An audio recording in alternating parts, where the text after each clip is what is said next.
नमस्कार दोस्तों, मेरे YouTube चैनल पर आप सब दोस्तों का स्वागत है एक बार फिर से।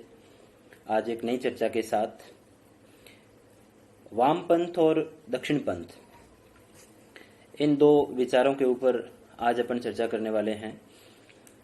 तो आप सब अगले 10 मिनट 8-10 मिनट जो है मेरे साथ जुड़े रहेंगे, ऐसी मुझे अपेक्षा है। और अगर आप चैनल पर नए हैं तो आप सब्सक्राइब कर सकते हैं, लाल बटन दबाकर घंटी का बटन दबा सकते हैं अगर ये विषय आपसे संबंधित है, आपके रुचि का विषय है। तो दोस्तों, ये जो वामपंथ और दक्षिण पंथ शब्द जो है, इस विचार को समझने से पहले इनके इतिहास में हमें थोड़ा जाना है। फ्रांस के अंदर जब लुई 16वें का शासन था तो उसके राजतंत्र को हटा के जब वहाँ की संसद जो है वो बैठी कानून बनाने के लिए कि अब अपने को देश के लिए कानून बनाना है, देश के कानून का निर्धारण करना है। संसद जब बैठी तो उस उनके हॉल के अंदर जो लोग आए, यानी एक वर्ग ऐसा था जो समाज का एलिट वर्ग था, अभिजन वर्ग था, धनी वर्ग था, वो एक तरफ बैठा और दूसरी तरफ जो है वो मजदूरों का प्रतिनिधित्व करने वाले जो लोग थे वो बैठे। यानी एक तरफ धनी थे और एक तरफ गरीब लोगों के जो प्रतिनिधि थे वो बैठे। उनके बीच में जो थी अध्यक्ष की पीठ थी, सीट थी। अब अध्यक्ष की सीट के जो दक्षिण की तरफ बैठने वाले हैं उनको दक्षिणपंथी के नाम से संबोधित किया गया, और जो उनके बाईं तरफ बैठे उनको बाईं जो है वामपंथ के नाम से संबोधित किया गया। अब ये तो एक सामान्य चर्चा थी, बैठने की एक व्यवस्था थी, कोई वैचारिक रूप से इसका ज्यादा मतलब था नहीं। यानी वहां से एक ये शब्दों की जो परंपरा है उसकी शुरुआत हुई एक प्रकार से। फिर धीरे धीरे उसके बाद नेपोलियन आ गया, फ्रांस के अंदर भी वो शासन जो परिवर्तन हुआ, नेपोलियन आया तो फिर इन विचारों का और वाम और दक्षिण का कोई मतलब रहा नहीं। फिर इंग्लैंड के अंदर भी दो राजनीतिक दल जो थे वो आए, एक व्हिग और एक टोरी दल। व्हिग दल जो था वो व्यवस्था जो के अंदर परिवर्तन का समर्थक था कि व्यवस्था में परिवर्तन होना चाहिए, परिवर्तन का समर्थक था, तो उसको वामपंथ के नाम से वामपंथ के थोड़ा नजदीक पाया गया। और टोरी दल जो था वो दक्षिण पंथ के यानी यथास्थितिवादी था, अपनी परंपराओं को, अपनी संस्कृति को, अपने मूल्यों को बनाए रखने का समर्थक था। यानी व्यवस्था में अचानक परिवर्तन का समर्थक टोरी दल नहीं था। यानी वाम और दक्षिण पंथ जो ये शब्द थे, ये हर देश के अंदर अपने अपने दृष्टिकोण से इनका प्रयोग किया गया। लेकिन सामान्यतः एक बात कॉमन थी कि जो पिछड़े वर्ग के प्रतिनिधि थे, गरीब के प्रतिनिधि थे, उनको वामपंथ शब्द से संबोधित किया जा रहा था। फिर इंग्लैंड के बाद धीरे धीरे अन्य देशों के अंदर भी इन शब्दों का प्रयोग जो है वो बढ़ा। और भारत के संदर्भ के अंदर जो है इसमें साम्यवादी दल जो है, जितने भी साम्यवादी पार्टियां हैं, मार्क्सवादी पार्टियां हैं, उनको वामपंथी पार्टियों के रूप में संबोधित किया जाता है। और दक्षिणपंथी वो पार्टियां जो संस्कृति की बात करती है, अपने मूल्यों को बचाने की बात करती है, तो उन परंपराओं को बनाए रखने की बात करती है, उन सब पार्टियों को दक्षिणपंथी पार्टियों के रूप में नाम से संबोधित किया जाता है। जनरली उनके लिए शब्द प्रयोग किया जाता है कि ये दक्षिणपंथी पार्टियां हैं, जैसे बीजेपी, शिवसेना, इन पार्टियों को दक्षिणपंथी, और जो कम्युनिस्ट पार्टियां हैं उनको वामपंथ के नाम से जाना जाता है। अब ये तो इस शब्द की एक शुरुआत थी, यानी वामपंथ और दक्षिणपंथ ये कोई व्यवस्थित आइडियोलॉजी नहीं थी, लेकिन इनकी एक परंपरा थी जिससे उस विचार के जो नजदीक राजनीतिक दल थे उनको उसके नाम से संबोधित किया जाने लगा। और कुछ पार्टियां और भी थी, विचारधाराएं, जो कि उन दोनों पार्टियों में से दोनों पार्टियों के कुछ कुछ जो विशेषताएं थी उनको लेकर चलती थी। उनको मध्यम मार्गी पार्टियां भी कहा गया, मध्यम मार्गी विचारधाराएं भी कहा गया। तो वामपंथ जो थी उसकी बेसिक जो विशेषताएं थी वामपंथी पार्टियों की, तो क्या था, एक तो एक समतामूलक समाज इनका लक्ष्य था, राज्य विहीन समाज होना चाहिए, समाज के अंतिम पंक्ति के व्यक्ति तक न्याय पहुंचना चाहिए, राज्य को कम से कम सशक्त होना चाहिए, राज्य के पास कम से कम हो, और स्वास्थ्य सेवाएं, ये चिकित्सा सेवाएं जो है, शिक्षा की व्यवस्था जो है वो राज्य की तरफ से होनी चाहिए। ये उसकी कुछ अपेक्षाएं थी। अब जो दक्षिणपंथी पार्टियां हैं उनके कुछ अपने विचार थे। उनके क्या थे, राज्य जो है, क्योंकि वो एक प्रकार से पूंजीवाद जो विचारधारा थी पूंजीवादी विचार के थोड़ा नजदीक था। यानी उसमें व्यक्ति की स्वतंत्रता की बात की जाती है, यानी राज्य ज्यादा सशक्त होगा तो वो मानते हैं कि व्यक्ति की स्वतंत्रता को कहीं ठेस पहुंच सकती है। दूसरा, वो संस्कृति जो है, अपनी संस्कृति, मूल्यों, परंपराओं को बनाए रखने के समर्थक है। यानी वामपंथ जो है वो परिवर्तन का समर्थक है और दक्षिण पंथ जो है वो यथास्थितिवाद का समर्थक है। यानी दक्षिण पंथ सीधा सीधा तो ये नहीं है कि सीधा सीधा वो परिवर्तन का बिल्कुल विरोधी है, लेकिन वो एक क्रमिक परिवर्तन का समर्थक है। और वामपंथ जो है वो अचानक परिवर्तन का समर्थक है कि परिवर्तन होना चाहिए व्यवस्था के अंदर और राज्य विहीन समतामूलक समाज की स्थापना होना चाहिए। ये मानना है किसका? वामपंथ का।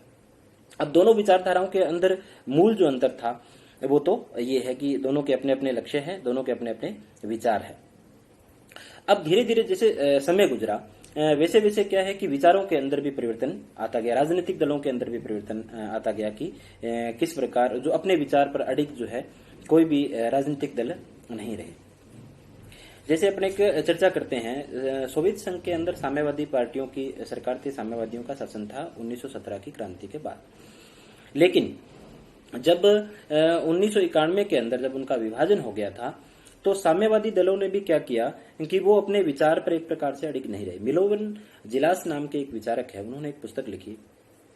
तो उन्होंने क्या कहा कि साम्यवादी जो पार्टियां हैं वो समाजवाद, समतामूलक समाज, अंतिम पंक्ति के व्यक्ति को न्याय सुनिश्चित करना, इन लक्ष्यों को, राज्य विहीन समाज, सत्ता के अंदर सब लोग, आम जनता की वो भागीदारी जो है वो हर व्यक्ति का शासन है, किसी केंद्रीकृत सत्ता नहीं होगी।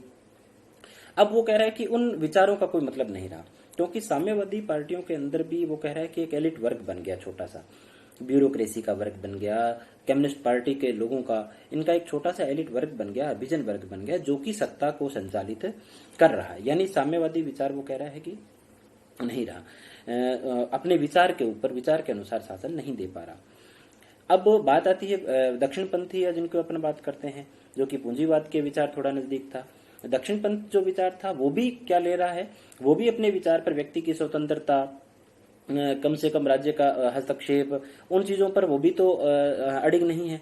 क्योंकि अभी जो अपन कोरोना संकट से जिससे गुजर रहे हैं, इसमें अमेरिका जैसे पूंजीवादी देश के अंदर ये मांग उठी कि चिकित्सा सेवा जैसी ये सुविधाएं जो है इसके मामले में राज्य को हस्तक्षेप करना चाहिए और ये सारी की सारी सुविधाएं जो है ये निजी हाथों में नहीं होनी चाहिए।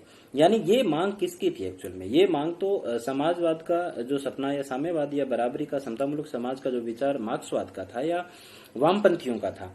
ये विचार को कौन मांग कर रहे हैं? पूंजीवादी देशों के अंदर से मांग उठ रही है। यानी अब ये दोनों विचार जो थे, दक्षिण पंथ और वाम पंथ, इनको सरकारें अपने सुविधा के अनुसार इनका प्रयोग कर रही है। यानी कोई भी विचार के ऊपर अडिग नहीं है, विचारों की कठोरता अब नहीं रही। सामान्यतः हम उपयोग करते हैं कि वामपंथ यानी पिछड़े की आवाज उठाने वाले, समतामूलक समाज की कल्पना करने वाले, गरीब और दलित की, पिछड़े की बात करने वाले राजनीतिक दल है। या उसको दक्षिण पंथ की बात करें तो अपने संस्कृति की बात करने वाले, मूल्यों की बात करने वाले और पूंजीवाद की बात करने वाले, कल्याणकारी कार्यों की तरफ कम ध्यान देते हैं, नहीं करते। लेकिन दक्षिणपंथी विचारों को भी क्या है कि केवल अपनी संस्कृति की बजाय सहिष्णुता की तरफ बढ़ना पड़ा है, हर जगह बढ़ना पड़ रहा है। सहिष्णुता नहीं होगी तो उनको वो शासन नहीं कर पाएंगे। दूसरा, साम्यवाद जो है वो समतामूलक समाज और राज्य विहीन समाज की कल्पना करता है, लेकिन उनका जो मूल विचार था वो तो लोकतंत्र का विचार, जो पूंजीवाद का विचार था, उस विचार को भी साम्यवादियों ने भी अपनाया है। साम्यवाद ने कैसे अपनाया है? क्योंकि लोकतांत्रिक भारत जैसे अनेक देशों के अंदर लोकतांत्रिक सरकारें साम्यवादियों की भी रही है, तो उन्होंने भी लोकतंत्र के विचार को स्वीकार किया, यानी अपने मूल विचार को छोड़ के। और पूंजीवाद ने भी क्या किया है कि अपने मूल विचारों को छोड़ के साम्यवाद से प्रेरणा लेके समाज के अंतिम पंक्ति के व्यक्ति की चिंता शुरू की है। यानी अब राजनीतिक जो विचार है वो राजनीतिक दलों को, जनता को ध्यान में रखकर लेना पड़ रहा है और अपने मूल विचार जो है उसको वो छोड़कर भी आगे बढ़ रहे हैं। यानी जो वामपंथ और दक्षिण पंथ का एक राजनीति विज्ञान के विद्यार्थी के लिए और सामान्यतः समझ के लिए यही है कि वामपंथी जो विचार था उसकी शुरुआत वहां से हुई जिनको साम्यवादी विचार के नजदीक अपन मान सकते हैं, और दक्षिणपंथी यानी जो राष्ट्रवाद की बात करते हैं, संस्कृति की रक्षा की बात करते हैं, मूल्यों की बात करते हैं, पूंजीवादी कुछ विचार जो है उसकी बात करते हैं, उसको हम दक्षिण पंथ के नजदीक मान सकते हैं। दूसरा, वर्तमान में क्या है कि वामपंथी जो है उनका जो एक लक्ष्य होता है कि एक सीधा सीधा उनका कहना होता है कि अमीरों के ऊपर खूब टैक्स लगाओ और उसके बाद उसको जो पैसा है वो गरीबों के कल्याण के लिए खर्च करो। अब पूंजीवाद जो है उसका इसके बारे में, आर्थिक नीतियों के बारे में, इन दोनों के बारे में डिफरेंस जो है वर्तमान में वो यही है कि पूंजीवाद चाहता है कि हाँ, आप पूंजीपतियों के ऊपर टैक्स लगा सकते हैं, लेकिन किसी भी पूंजीपति को आप इसलिए हतोत्साहित नहीं कर सकते कि उसने बहुत ज्यादा पूंजी इकट्ठा कर ली है या श्रमिक के पसीने से ही की है, उसका खुद का बौद्धिक संपदा जो है उसमें खर्च नहीं हुई, ऐसा नहीं है। यानी पूंजीवाद का मानना है कि पूंजीपति अगर पूंजी कमा रहा है तो उसको ऊपर एक निश्चित रूप से टैक्स लीजिए और उस टैक्स का पैसा गरीबों के कल्याण के लिए लगाइए, लेकिन उसको हतोत्साहित करना जो है वो शासन का काम नहीं है। तो इन दोनों विचारों में यही मूल अंतर था कि वामपंथ जो है उसकी शुरुआत, उस शब्दों के प्रयोग की शुरुआत तो फ्रांस से हुई, लेकिन धीरे धीरे वो विचार जो है हर देश के अनुसार उसको, उसका दृष्टिकोण जो है अलग रहा और परिवर्तित होता गया, और वर्तमान में वो साम्यवादी विचार के नजदीक है। साम्यवादी और दक्षिणपंथी जो है वो सब पार्टियां उसमें आती है जो राष्ट्र की बात करती है, संस्कृति की बात करती है, मूल्यों की बात करती है, पूंजीवाद को बढ़ावा देने की बात करती है, संपत्ति, निजी संपत्ति को बढ़ावा देने की बात करती है, लेकिन पिछड़ों के कल्याण की भी बात करती है। यानी कोई भी एक विचारधारा दक्षिणपंथ या वामपंथ अपने विचार के, मूल विचार के ऊपर अड़िग नहीं है। दोनों एक दूसरे की अच्छाइयां स्वीकार कर रही है और राजनीतिक रूप से उनका प्रयोग कर रही है। तो राजनीति विज्ञान के विद्यार्थी के लिए तटस्थ जो आंकलन है वो मेरी तरफ से यही था। आप सबके सुझाव इसमें अपेक्षित है। किसी भी प्रकार का सुझाव हो तो आप दे सकते हैं। किसी नए विषय के साथ फिर से बहुत जल्दी मिलेंगे।